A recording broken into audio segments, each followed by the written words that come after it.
Hi guys, welcome back to Retired with a Full Heart at Home.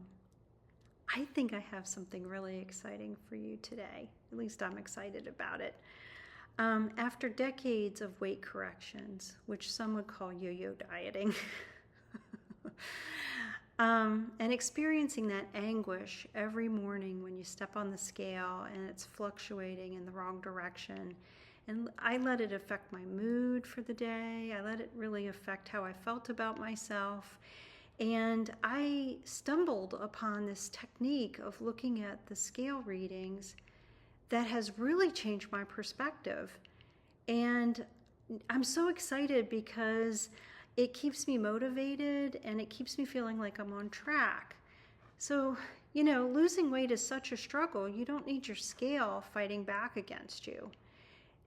But that said, you don't want to throw it away either, because it can be such an incredibly motivating tool if it's used correctly, right? So I stumbled upon this technique when I started 36 days ago with a healthy weight loss campaign. I want to lose between 20 and 30 pounds, and I started doing a bit of an experiment on myself. A lot of people will talk to you about weight loss in very general terms. I'm going to show you exactly what I ate, what my exercise was, what I expected the scale to do, or how it should really have responded, how it actually did respond, and what I learned. And it would have been, you'll see a point where it would have been understandable if I would have quit. At 58, you start thinking, my hormones are working against me, my metabolism is working against me, and it's very easy to get discouraged. So I can't wait to show you what I learned, and maybe you can apply it for yourself, and maybe it'll help you too. Okay, so here's my data for the first 36 days. And you can see in the far left column my calorie intake for the day. And the next column over is whether the total number of calories that I've burned for the day or had in surplus for the day. So if the number is positive, that means I burned that number of calories per day. And if it's negative, then that means I was actually in a calorie surplus for the day. I ate more than I burned. And the far right-hand column shows the days that I exercised. So you can see from my t-shirt that I'm a runner and I like to run. And I ran 32 days out of the last 36 days. On the days that I ran, I ate about 1,497 calories on average, and I burned 2,087 calories on average for a 590 calorie deficit. On the days I didn't run, I ate about the same thing. I ate about 1,538 calories per day, but I only burned 1,516 calories a day. So I was actually in a 22 calorie per day surplus on those days.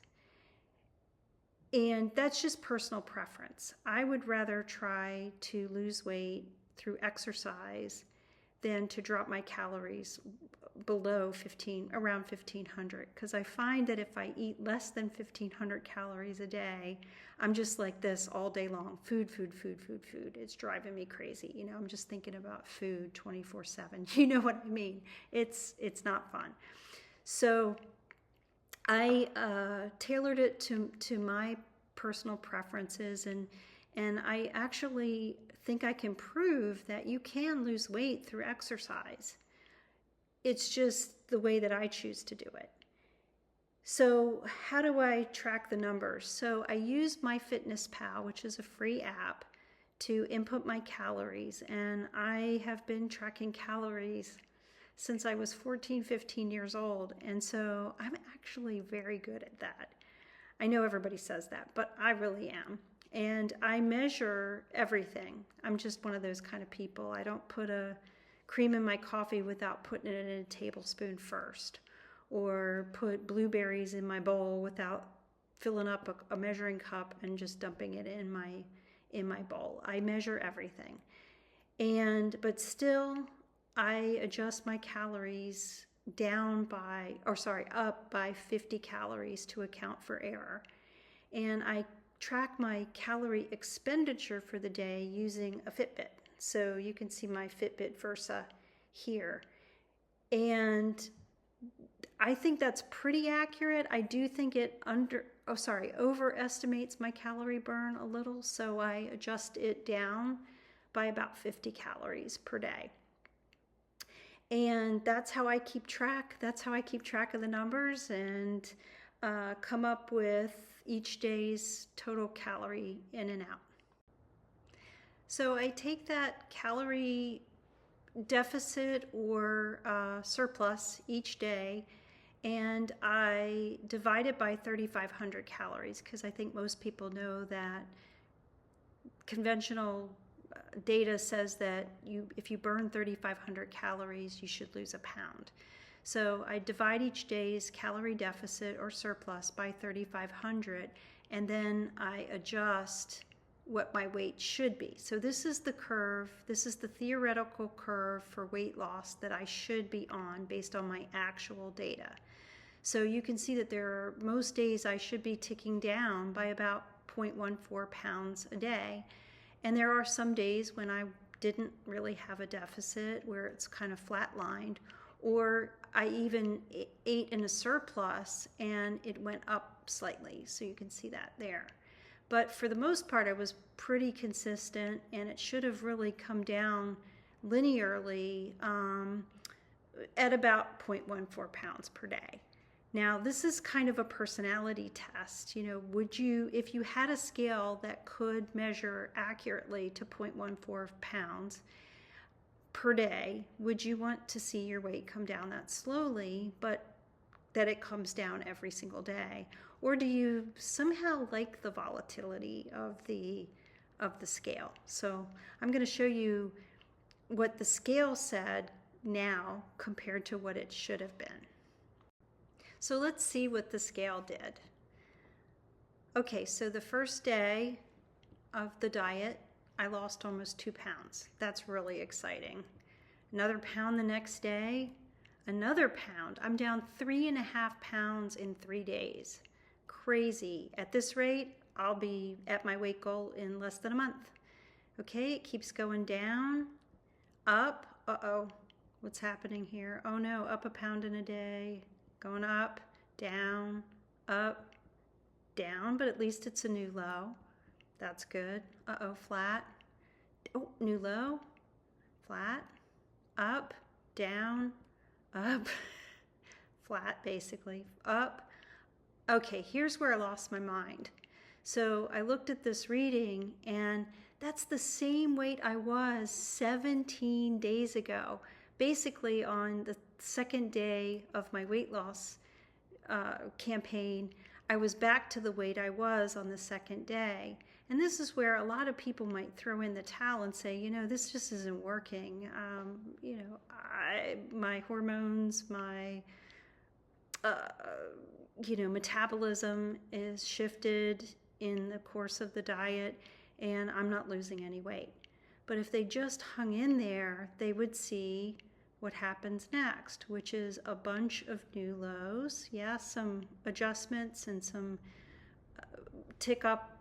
upticks in the weight, but there you go, new low, new low. But it can drive you crazy. There's another pound gain in a day, and then a new low, new low, new low, new low, new low, and then some up and down like a seesaw.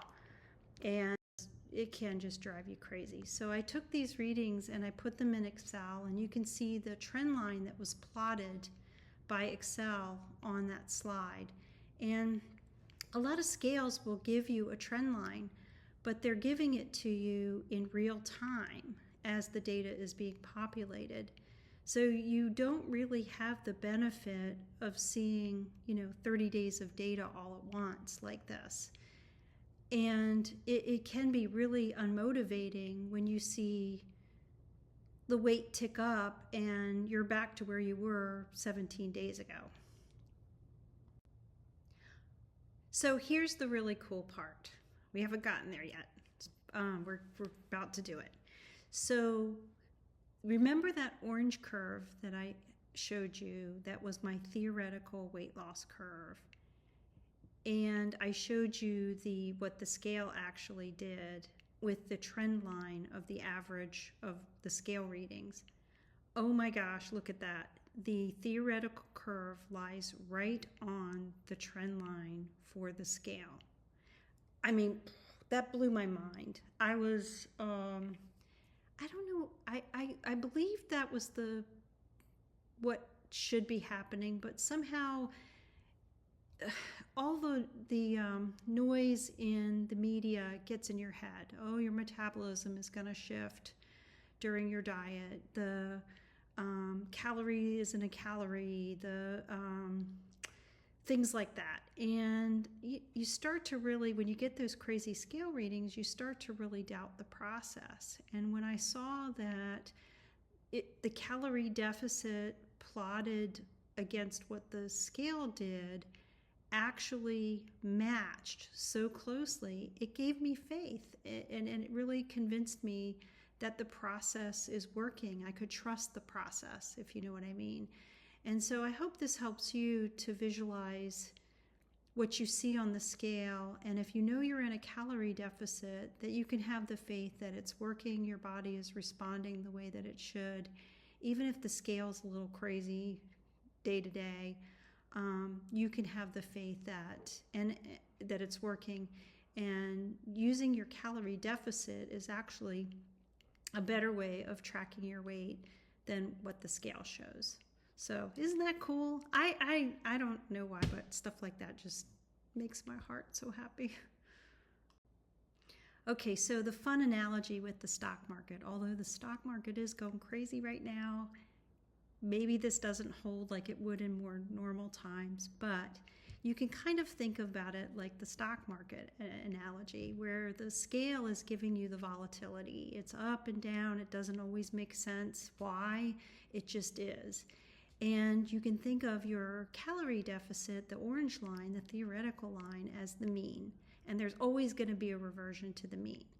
So if the scale is telling you that your weight is lower than you know it should be, you know a reversion to the mean is coming, that your weight's going to go back up, it's going to go back to the mean. And if the scale isn't cooperating and it's showing you a higher weight than what you would expect, you also know there's going to be a reversion to the mean. There's like this gravitational pull, or really magnetic pull, to the mean. And so I just thought that was a fun way to look at it, just a little bit of another way to like get your brain to wrap around what you're seeing on the scale every day. So if you're curious about my macros and the foods I eat, I can definitely say I'm not low carb. You can see that for the 36 days, I averaged 202 grams per day. I prioritize protein intake for muscle maintenance. At my age, almost actually 59 now, I'm worried about sarcopenia and muscle mass loss. So I'm trying to get my protein up to about 120 grams, which is harder than it looks. And right now my average is 96 grams, so I'm working on that. For my heart, in my particular health situation, I prioritize lowering my saturated fat because I have high LDL cholesterol, and I also have a high ApoB and high Lp(a), which I talk about in a video I did on Function Health. I discovered these things through a Function Health panel that I had done, and it was really informative. I had no idea. So I want to get my saturated fat down. Currently, I think before my weight loss campaign started, I was averaging about 34, 35 grams of saturated fat per day. And now I'm down to 10. So close to single digits. I really want to get that number down. Also for my cardiovascular health, I want to get my soluble fiber up. And we've been eating a lot of salad and a lot of black beans and things like that, and it's still hard to get it up every single day. My goal is 40 grams, but I'm only at about 24 grams of fiber, so I'm still working on that one. And lastly, I really want to get my sugar intake down. I cannot believe my average sugar for the past 36 days has been 64 grams. Holy moly. I mean, there is no candy, I don't put sugar in my coffee, there's no ice cream, but I think I know what the culprit is, and that's that I started drinking skim milk with a bran cereal that I thought would help with my fiber, and it turns out that has a lot of sugar in it, and of course putting a banana on that. So that one bowl of cereal per day was about 35 grams of sugar all alone, which is more than a Snicker bar. Oh my gosh. So more work to do on the sugar front.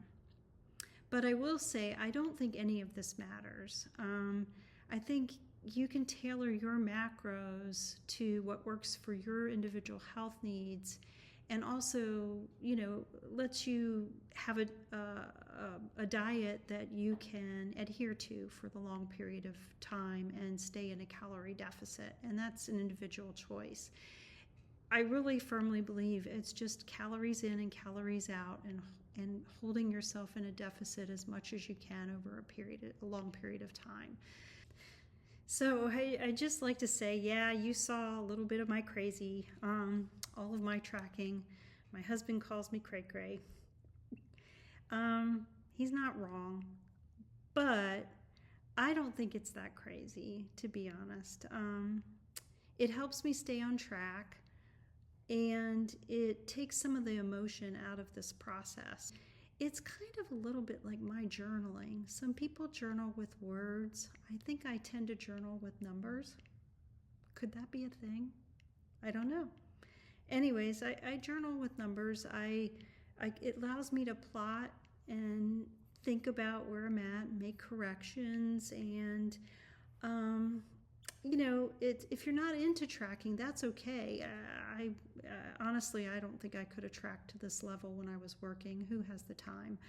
But seeing is believing. And if you can see that someone did track and they took almost a scientific approach to it, and that their calorie deficit did in fact match with what the scale did, you might have a model in your head that could help you to, be more at peace with what you see on the scale every day. Okay, let's land this plane. I want to leave with the parting thought that while I might have shown some good data that said being in a calorie deficit yields weight loss, right? I do fully acknowledge that being in a calorie deficit for a long period of time, it's not the same level of effort for everyone. When you're sleep deprived, when you're taking care of parents, when you're raising your kids, you're working a job, maybe 2 jobs, and managing all of that, it's much more difficult to get into a calorie deficit and stay there for the length of time that you need to be there to lose, 15, 20 pounds on up.